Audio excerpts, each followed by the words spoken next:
کہ اگر کسی ٹرافی کو جو ہے ہم کھلا چھوڑ دیں تو پھر کیا ہوتا ہے کہ اس ٹرافی پر جو ہے چیونٹیاں آ جاتی ہے، اس ٹرافی پر جو ہے اور کیڑے مکوڑے آ جاتے ہیں اور اس کو جو ہے نوچنے لگتے ہیں۔ پیاری بہنوں، بس یہی بات ہے کہ جو پردے میں ہوتی ہے جو چیز، اگر یہی ٹرافی جب پیک تھی تو اس تک جو ہے کوئی سی چیونٹی کی اور کسی کیڑے مکوڑے کی جو ہے رسائی نہیں تھی، یہ محفوظ تھی۔ بس یہی جو ہے مثال آپ کے لیے ہے، اگر آپ پردے میں رہے گی تو آپ محفوظ رہے گی۔ آپ کے ارد گرد بہت سارے چور ڈکیت ہیں، بہت ساری گندی نگاہوں والے ہیں، آپ کو جو ہے اسلام نے محفوظ کیا ہے۔ اور اسلام جس چیز کو پردے میں رکھتا ہے، مسلمان جس چیز کو پردے میں رکھتے ہیں، اس کی بڑی عظمت ہوتی ہے۔ آپ دیکھیں نا، کعبۃ اللہ کو پردے میں رکھا گیا ہے اس لیے کہ کعبۃ اللہ عظیم ہے، اس کو سارا سال ہم پردے میں رکھتے ہیں، اس کو غلاف میں رکھتے ہیں۔ ہم قرآن مجید کو گھر میں رکھتے ہیں، غلاف میں رکھتے ہیں،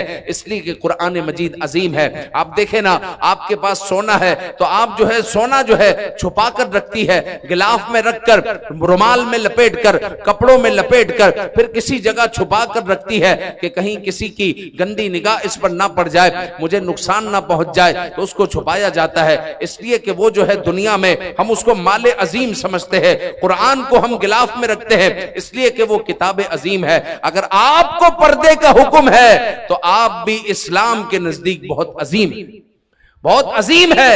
اس لیے جو ہے آپ کو پردے کا حکم ہے کہ آپ اپنے آپ کو ڈھانپ کر رکھے، آپ پر کسی غیر مرد کی نگاہ نہ پڑے، آپ اپنے آپ کو چھپائے رکھے، اس لیے کہ آپ بہت عظیم ہے۔ اللہ تعالیٰ ہم سب کو، خصوصاً ہماری بہنوں کو، حضرت فاطمہ الزہرا رضی اللہ تعالی عنہا اور حضور کی تمام صاحبزادیوں کی سیرت طیبہ پر عمل کرنے کی توفیق عطا فرمائے۔ آمین بجاہ النبی الامین صلی اللہ